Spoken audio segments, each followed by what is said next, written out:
ശ്രീനിവാസൻ ഞങ്ങൾ തമ്മിലുള്ള യോജിപ്പ് എന്ന് പറഞ്ഞാൽ ഞങ്ങൾ രണ്ടുപേരും ഏകദേശം ഒരേ ചിന്താഗതിക്കാരാണ്. ശ്രീനിവാസൻ ചെയ്തിട്ടുള്ള രാഷ്ട്രീയ വിമർശനങ്ങൾ വളരെ അർത്ഥവത്തായിട്ടുള്ള വിമർശനങ്ങളാണ്. ആളുകൾ കുറേ പേര് തെറ്റിദ്ധരിച്ചിട്ടുണ്ടെങ്കിൽ തന്നെയും നമുക്ക് പലപ്പോഴും വിമർശനങ്ങളെയും നമുക്ക് നേരെ ചൂണ്ടുന്ന വിരലുകളെയും കാണാൻ സാധിക്കണമെന്നുള്ളതാണ്. അതിനെതിർക്കലാണ് പലരും ചെയ്യുന്നത്. ഒരു കാര്യത്തിനെ വിമർശിക്കുമ്പോൾ അതിൽ എന്ത് കാമ്പുണ്ടെന്നറിയാതെ അതിനെ വിമർശിക്കാനുള്ള പ്രവണത ഉള്ളതുകൊണ്ടാണ്. അതുകൊണ്ടാണ് ശ്രീനിവാസനും ഞാനൊക്കെ അരാഷ്ട്രീയവാദികളായി മാറിയത്. നമുക്കത് സന്തോഷമേ ഉള്ളൂ അങ്ങനെ പറയുന്നത്. ശ്രീനിവാസൻ കൂടെ വന്നതിന് ശേഷമാണ് അത്തരം സിനിമകൾ ഞങ്ങൾക്കുണ്ടാക്കാൻ സാധിച്ചത്. ഇപ്പോൾ ടി പി ബാലഗോപാലനായാലും വരവേൽപ്പായാലും ഏത് സിനിമകൾ ചെയ്യുമ്പോഴും അതിലൊരു ഇന്ന് നമ്മൾ ജീവിക്കുന്ന കാലത്ത് ഒരു രാഷ്ട്രീയ അതിൽ കലരാണ്. അതിൻ്റെ ഏറ്റവും ഉച്ചസ്ഥായിയുള്ള സന്ദേശമാണ്. ഇപ്പോൾ 34 വർഷം കഴിഞ്ഞു സന്ദേശം എന്നുള്ള സിനിമ ഞങ്ങൾ ചെയ്തിട്ട്.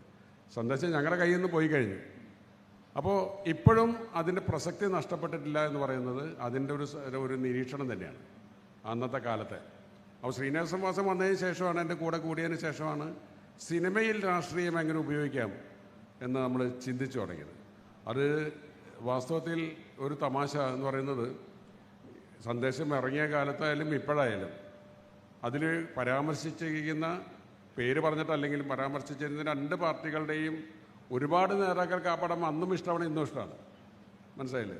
പക്ഷേ അണികളിൽ ചിലവർക്ക് ഇപ്പോഴും അതിനെ അസ്വാരസ്യപ്പെടുത്തിക്കൊണ്ടിരിക്കുന്നു. അവർ ഞങ്ങളെ രണ്ടുപേരെയും ഇപ്പോഴും തെറി പറഞ്ഞുകൊണ്ടിരിക്കുന്നുണ്ട്. ഞങ്ങൾക്കത് തമാശയാണ്. കാരണം അവരുടെ ഉള്ളിലേക്ക് ആ രീതിയിൽ അത് എത്തുന്നുള്ളൂ എന്നുള്ളതാണ്.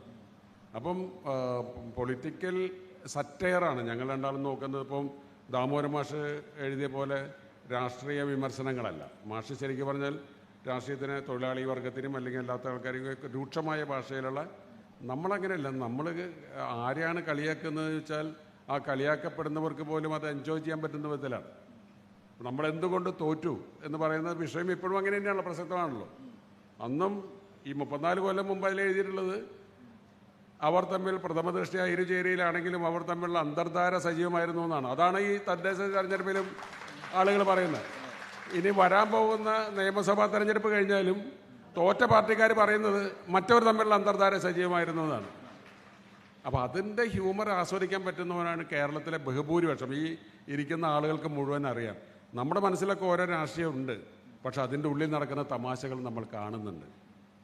അല്ലാതെ നമ്മൾ അവരിൽ നിന്ന് വളരെ കൂടുതൽ താഴെയുള്ളതും അടിമകളും അല്ല. പക്ഷേ നമ്മളത് റിയാക്ട് ചെയ്യുന്നത് ചിലപ്പോൾ ഇലക്ഷനിലൊക്കെ ആയിരിക്കും, അത്രയേ ഉള്ളൂ.